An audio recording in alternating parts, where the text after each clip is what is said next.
El día en que el CEO He's millonario sleeping so descubrió que tenía peacefully. un He's hijo no perfect, just empezó like con you. una llamada. Empezó con un silencio espeso que se colaba entre las paredes de su penthouse, entre el eco de los pasos que nadie acompañaba, entre el brillo frío de una ciudad que nunca dormía pero que, para él, llevaba años apagada por dentro. Tenía todo lo que el mundo aplaude y nada de lo que el corazón necesita. En los últimos meses había ganado batallas imposibles en la sala de juntas, había firmado contratos que movían millones en cuestión de minutos y había visto su nombre repetirse en titulares como si fuera una marca, no una persona. Aún así, cada noche terminaba sentado frente al ventanal, con la sensación de que su vida era un edificio perfecto por fuera y vacío por dentro. Aquella mañana, antes de que el teléfono vibrara, ya sentía un cansancio que no venía del trabajo, sino de haber vivido demasiado tiempo sin preguntarse para qué. Había aprendido a no mirar atrás. Su historia estaba llena de decisiones duras, de despedidas rápidas, de promesas que nunca pensó cumplir porque el éxito parecía exigir sacrificios sin rostro. Años atrás, cuando aún no era el hombre que aparecía en revistas, había amado de una forma torpe y breve, como quien no sabe cuidar lo que toca. Se fue sin saber que dejaba una vida creciendo en silencio. Se fue convencido de que el futuro era una carrera individual donde nadie debía alcanzarlo. Y la vida, paciente, guardó la factura para cobrársela cuando más cómodo se sentía en su soledad dorada.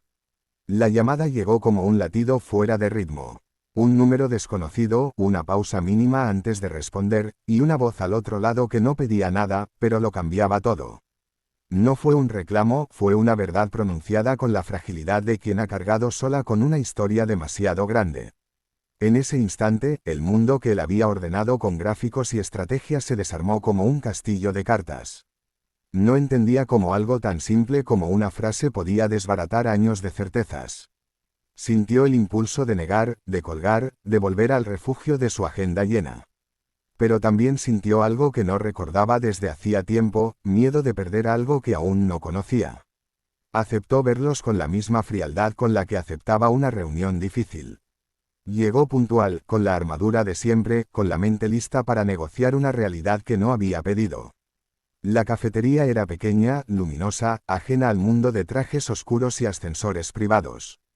Allí estaba ella, más cansada que en su recuerdo, con una dignidad tranquila que no buscaba convencer a nadie. Y allí estaba el niño, con una risa contenida que parecía un sol tímido asomándose entre nubes. En ese cruce de miradas ocurrió algo que no figuraba en ningún plan estratégico, el tiempo se detuvo. No por drama, sino por reconocimiento. Como si el cuerpo supiera antes que la razón que esa vida, pequeña y real, tenía un lugar que él había dejado vacío sin saberlo. Los primeros días fueron torpes. Intentó compensar con dinero lo que no sabía ofrecer con presencia. Ofreció ayuda, recursos, promesas envueltas en soluciones rápidas. Ella escuchó con respeto, pero con límites claros. No buscaba un salvador, buscaba verdad. No pedía un héroe, pedía un padre. Aquella palabra, tan sencilla y tan enorme, le golpeó con la fuerza de una responsabilidad que nunca había entrenado. Descubrió que no bastaba con aparecer de vez en cuando, que la confianza no se compra, que el afecto no responde a agendas. Descubrió que su hijo no necesitaba su apellido en un papel, sino su tiempo en la vida. La transformación no fue inmediata. Hubo retrocesos, ausencias por reuniones que parecían urgentes hasta que no lo eran, promesas de fines de semana que se quedaban en promesas. Cada error le pesaba más que el anterior porque ahora tenía un espejo vivo que no juzgaba, pero sentía. Un día, después de cancelar una visita, se quedó mirando su reflejo en el vidrio del ascensor. Vio al hombre que había construido y no le gustó lo que encontró. Comprendió que el éxito sin vínculos era una habitación sin aire. Decidió entonces hacer lo único que nunca había hecho, renunciar a controlar y aprender a estar.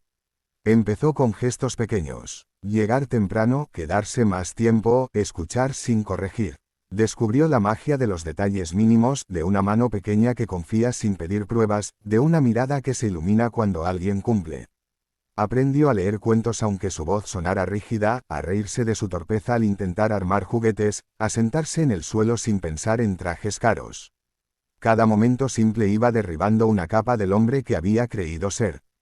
No dejó de ser CEO, pero dejó de ser solo eso. Y en esa ampliación de su identidad, algo dentro empezó a sanar. La madre del niño, que había cargado años de silencios, también tuvo que aprender a confiar. No era fácil creer en un hombre que había desaparecido sin saber lo que dejaba atrás.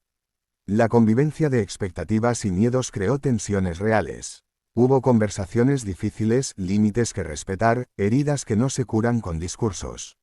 Él aprendió a pedir perdón sin justificar, a aceptar que el pasado no se reescribe, pero sí se repara con constancia.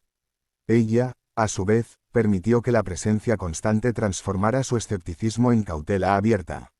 No hubo romance de película, hubo respeto que creció a base de acciones. La empresa también cambió, aunque nadie lo esperaba. El CEO que llegaba tarde a reuniones por asistir a una presentación escolar tomó decisiones más humanas. Empezó a valorar el equilibrio, a crear políticas que entendieran la vida fuera de la oficina. No porque se volviera menos ambicioso, sino porque su ambición había cambiado de forma. Descubrió que liderar también es cuidar, que construir no es solo crecer en números, sino en impacto real. Sus equipos lo notaron. La cultura empezó a respirar distinto.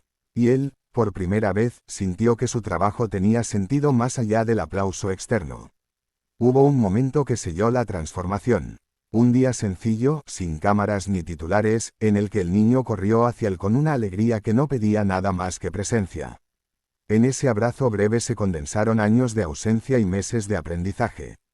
No fue una escena grandiosa, fue una certeza silenciosa, había llegado tarde, sí, pero había llegado. Y quedarse sería su mayor logro. Comprendió que la paternidad no es un título, es una práctica diaria de humildad. Que el amor no exige perfección, exige compromiso. La vida no se volvió perfecta después de eso. Hubo días malos, cansancio, decisiones difíciles. Pero ahora había un norte que no dependía del mercado ni de los titulares. Había una razón para volver temprano, para apagar el teléfono, para escuchar historias pequeñas que, juntas, construyen una vida grande. El hombre que había vivido rodeado de gente sin sentirse acompañado empezó a entender la diferencia entre estar rodeado y estar presente. Y en ese entendimiento, encontró una paz que el dinero nunca le había comprado. Al final, no fue la llamada la que lo cambió, fue la respuesta que decidió dar después. No fue el descubrimiento de ser padre lo que lo transformó, fue la decisión de aprender a serlo. Y esa decisión, tomada cada día, reescribió su historia. Si estás escuchando esto y sientes que el éxito te ha dejado vacío, recuerda que nunca es tarde para elegir distinto. La vida no te pide perfección, te pide presencia. A veces una llamada inesperada no llega para romper tu mundo, llega para abrirlo. Si esta historia tocó algo dentro de ti, regálanos un like, suscríbete al canal y comparte este mensaje con alguien que lo necesite. Porque siempre hay tiempo para volver a casa, incluso cuando no sabías que alguien te estaba esperando.